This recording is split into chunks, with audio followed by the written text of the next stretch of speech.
नाशिक सोसायटीच्या पहिल्या मजल्यावरील फ्लॅटच्या बाल्कनीतून 3 वर्ष चिमुकला पडल्याची घटना ताजी असतानाच 5 वर्ष चिमुकल्याच्या अंगावर सोसायटीचा लोखंडी गेट पडला। त्यात गंभीर जखमी झालेल्या चिमुकल्याचा मृत्यू झाला।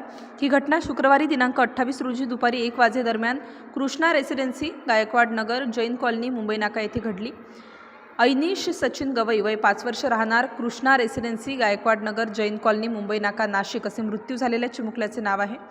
पोलिसांच्या माहितीनुसार ऐनिश नेहमीप्रमाणे सोसायटीच्या आवारात खेळत होता। त्यावेळी लोखंडी गेट त्याच्या अंगावर पडला, त्यात तो गंभीर जखमी झाला। ही बाब लक्षात येताच सचिन गवई व सोसायटीतील रहिवाशांनी ऐनिशला उपचारार्थ जिल्हा रुग्णालयात उपचारार्थ दाखल केले। डॉक्टरांनी तपासणी करत त्यास मयत घोषित केले। ऐनिशच्या पश्चात आई, वडील व बहीण असा परिवार आहे। त्याचे वडील सचिन गवई हे कृष्णा रेसिडेन्सी सोसायटीचे सुरक्षा रक्षक आहेत।